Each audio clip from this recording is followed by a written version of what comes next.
سمیعت رسول اللہ صلی اللہ علیہ وسلم یقول کہ میں نے سرکار کو فرماتے ہوئے سنا، ان اللہ اصطفیٰ کنانہ من ولد اسماعیل، کہ اللہ پاک نے، اللہ کے رسول نے ارشاد فرمایا کہ اللہ نے اولاد اسماعیل میں کنانہ کو چن لیا ہے۔ یہ ایک قبیلہ تھا، اولاد اسماعیل میں اللہ نے کنانہ کو چن لیا ہے۔ دیکھیے سرکار سے پہلے جو نبی آئے ان کے آباء و اجداد کا تعلق حضرت اسماعیل سے اوپر ہے، اور ہمارے نبی کریم صلی اللہ علیہ وسلم کا نسل کا تعلق وہ حضرت اسماعیل سے شروع ہے۔ آقا علیہ السلام نے فرمایا کہ اللہ نے اولاد اسماعیل میں کنانہ کو چنا، واصطفیٰ قریش من کنانہ، اور کنانہ میں سے قریش کو چن لیا ہے۔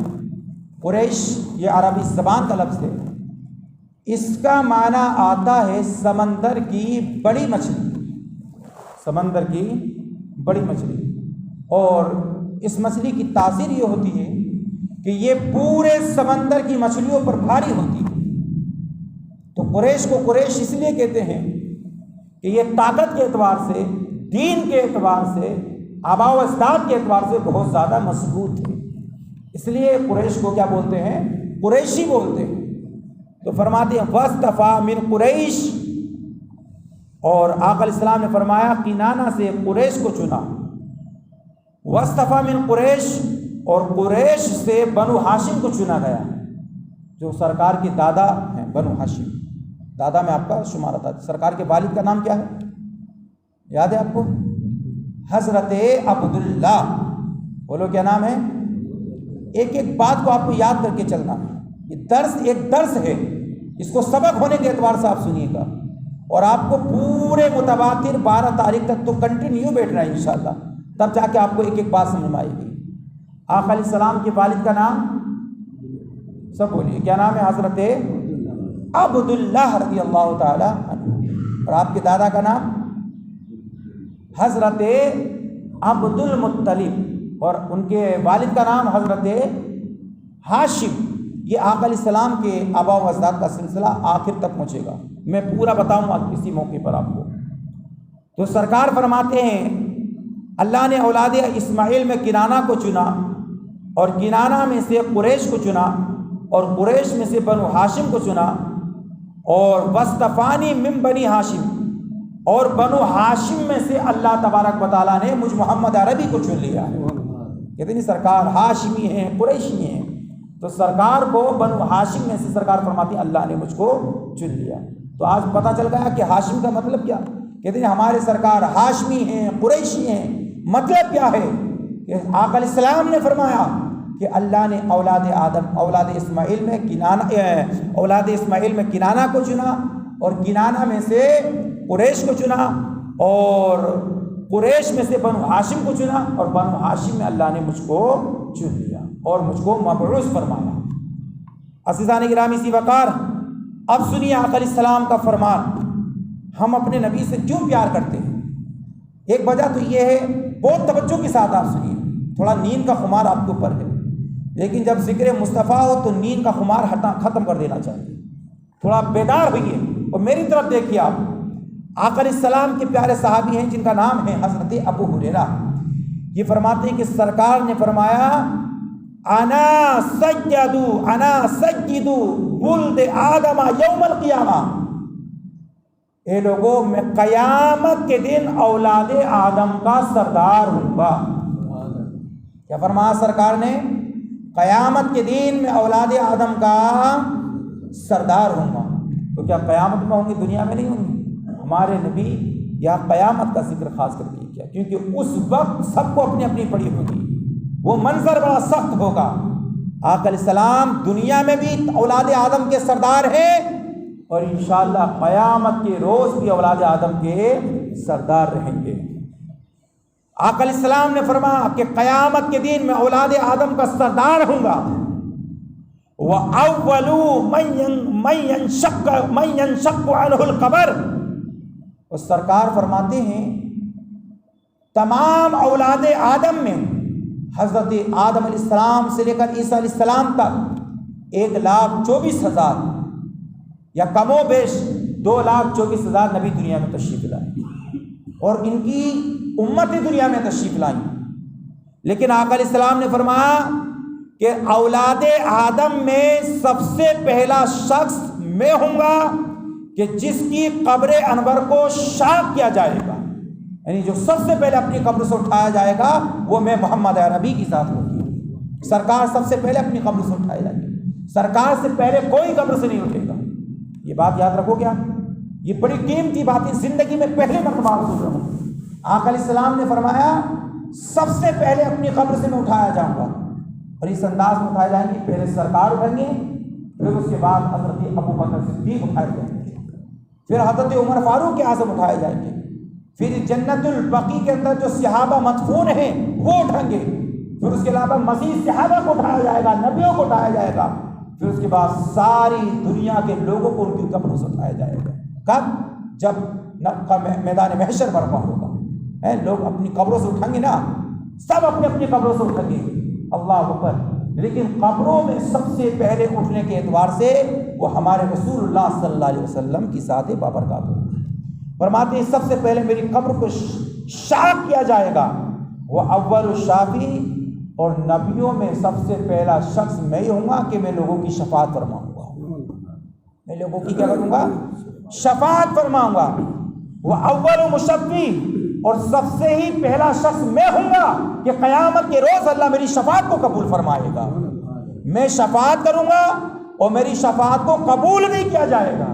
اب آپ ایمانداری سے بتائیے، میرے نبی نے فرمایا کہ میں شفاعت کروں گا، اب وہ لوگ جو شفاعت کا انکار کرتے ہیں، اب آپ ان کے کلیجے پہ اس حدیث کو لے کے ڈالیے کہ آپ نے کہاں سے شفاعت کا انکار کر دیا۔ ہمارا عقیدہ ہے ہمارے نبی قیامت کے روز شفاعت کرائیں گے اور سرکار کی شفاعت اللہ قبول فرمائے گا، بولو انشاءاللہ، اور ہم سرکار کی شفاعت کے صدقے میں جنت میں جائیں گے، بولو گے انشاءاللہ، سرکار کی شفاعت کے صدقے میں انشاءاللہ ہم جنت میں جائیں گے، ہے نا۔ دوزخ میں تو کیا میرا سایہ نہ جائے گا، کیونکہ رسول پاک سے دیکھا نہ جائے گا۔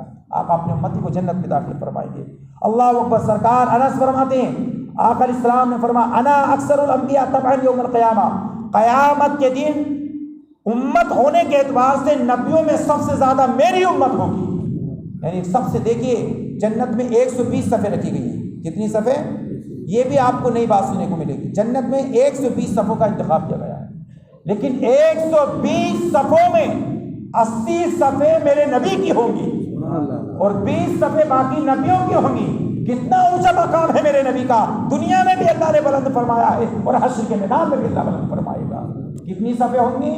120 صفوں میں 80 صفیں ہمارے نبی کی ہوں گی، جس میں انشاءاللہ آپ بھی ہوں گے اور ہم بھی ہوں گے، اور انشاءاللہ میدان محشر میں ملاقات کریں گے، اور نبی کے صدقے ہم اور سب مل کر انشاءاللہ نبی کا دامن پکڑ کے جنت الفردوس میں جائیں گے، اور انشاءاللہ ہمارا یقین ہے۔ اور آقا فرماتے ہیں وَأَنَا أَوَّلُ مَن يُدْخِلُ بَابَ الْجَنَّةِ، اے لوگوں سب سے پہلے اولاد آدم میں میری ذات ہوگی کہ میں ہی جنت کا دروازہ کھولوں گا۔ آقا نے فرمایا جنت کا دروازہ بھی میں کھولوں گا، جنت کا دروازہ بھی میں کھولوں گا، اور قیامت کے دن تمام نبیوں میں سب سے زیادہ امت میری ہوگی۔ حضرت نوح علیہ السلام 950 سال کا زمانہ پایا، کتنے؟ 950 سال حضرت نوح علیہ السلام نے اپنی قوم کو تبلیغ کی، لیکن آپ کو بتاؤں کتنی ظالم قوم تھی۔ 950 سال کی عمر میں صرف 80 سے 2 کم لوگ، یعنی کتنے ہوئے 80 سے 2 کم؟ 78 لوگ، اور ایک روایت میں آتا 80 لوگ ایمان لے کر آئے تھے، جس میں 8 لوگ ان کے گھر والے تھے اور باقی ان کے جو ہے امتی تھے، صرف اتنے لوگ ایمان لے کر آئے۔ اللہ تبارک و تعالیٰ نے ایسا ان کو غرق فرمایا کہ پانی میں ڈوبے۔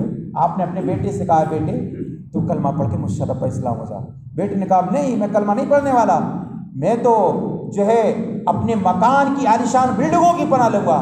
حضرت نوح نے کہا جب اللہ کا عذاب آئے گا نا بلڈنگ بھی بہہ جائیں گی، تو کہا کہ میں پہاڑوں کی پناہ لوں گا، کہا کہ اس سے بھی سخت عذاب آئے گا، پہاڑوں بھی تباہ و برباد ہو جائیں گے، پہاڑ بھی جو ہے ریزہ ریزہ ہو جائیں گے، کہا میں پہاڑوں کی چوٹیوں کی پناہ لے لوں گا، کہا کہ وہ بھی ریزہ ریزہ ہو جائیں گی، کہا کہ ابا آپ تو ایسے ہی بولتے رہتے ہیں، آپ کا کام خالی بولنے کا ہے۔ اللہ نے حکم دیا نوح تم کشتی کو تیار کرو، جب نوح علیہ السلام جو سو کی جگہ پہ کشتی تیار کر رہے تھے نا، تو آپ کے گھر والے، آپ کے امتی کے دیکھو نوح پاگل ہو گیا نعوذ باللہ کہ کشتی کہاں چلے گی، پانی میں چلے گی، اور یہ زمین پر کشتی کو تیار کر رہا ہے۔ لیکن جب اللہ کی پکڑ آئی، ان بطش ربک لشدید، اے لوگوں تمہارے رب کی بہت سخت پکڑ ہے۔ جب اللہ کی پکڑ آئی تو پورے عرب کے اندر ایسا پانی آیا کہ سارے گھر تباہ و برباد ہو گئے، پانی پہاڑوں سے بھی اور چوٹیوں سے اوپر چلا گیا، اور نوح علیہ السلام کا بیٹا اس پانی میں ڈوب کر مر گیا۔ عزیزان گرامی اسی وقار پتہ یہ چلا کہ جب تک ہم جب تک ہم اللہ اس کے رسول کے دامن کو مضبوطی سے نہیں پڑیں گے، تب تک ہمیں کامیابی اور کامرانی نہیں مل سکتی۔ اس لیے ہم بار بار کہتے ہیں ایک یا نگر کے کئی مسلمانوں، اگر کمزور ہو، غریب ہو، تو آپ کبھی اپنی کمزوری اور غربت پر نادم اور شرمندہ مت ہونا۔ کمزور چلے گا کوئی بات نہیں، لیکن علل اعلان ڈنکے کی چوٹ پر کہنا، اے لوگو ہمیں فخر ہے اس بات پر کہ اللہ نے ہمیں نبی جیسا رسول عطا فرما دیا ہے، ہم اس کے امتی ہیں، اور انشاءاللہ اسی کی امت کے صدقے میں ہم جنت میں جائیں گے۔ یہ بڑی قیمتی باتیں میں آپ کو سنا رہا ہوں۔ مجھے امید ہے کہ ماہ ربیع النور کے صدقے میں اس مسجد کی نمازیوں میں بھی اضافہ ہوگا۔ بولو انشاءاللہ۔ بھائی ہمارا تو مقصد یہ ہے، پتہ نہیں کب موت ہو جائے، کل قیامت کے دن میرا رب مجھ سے پوچھے گا، اے زین العابدین میں نے تجھے کرناٹک بھیجا دین کے کام کے لیے، تو سوتا رہا، تو میں قیامت میں کیا جواب دوں گا؟ اس لیے میں آپ لوگوں کو کبھی کبھی نماز کے تعلق سے بیدار کرتا ہوں۔ میری بات سے آپ بیزار مت ہونا، میری بات کو کبھی آپ دل پہ مت لینا۔ میں نہ آپ سے دولت مانگ رہا، نہ پیسہ مانگ رہا، نہ میں آپ سے دعوت مانگ رہا۔ زندگی میں دعوت مت کھلانا، 1 روپیہ مت دینا، لیکن اتنا ہے کبھی اپنے امام کی پیٹھ پیچھے برائی مت کرنا، جو بات بتائیں ان کے حکم پر عمل کرنا۔ میری دعا ہے اللہ آپ کو شاد فرمائے، اللہ آپ کو آباد فرمائے، اللہ آپ کی عمروں میں برکت عطا فرمائے، اللہ آپ کے اہل خانہ کی عمر میں برکت عطا فرمائے، اللہ آپ کو تمام مصیبتوں سے، بیماریوں سے، تکالیف سے محفوظ و معمور فرمائے۔ یا اللہ ہماری دعاؤں کو اپنی بارگاہ میں اپنے حبیب کے صدقے شرف قبول فرما۔ ان اللہ وملائکتہ یصلون علی النبی یا ایھا الذین آمنوا صلوا علیہ وسلموا تسلیما۔ اللهم صل علی سیدنا وشفیعنا وحبیبنا ومولانا محمد وبارک وسلم صلاۃ وسلاما علیک یا رسول اللہ صلی اللہ علیہ وسلم۔ سبحان ربک رب العزۃ عما یصفون وسلام علی المرسلین والحمد للہ رب العالمین۔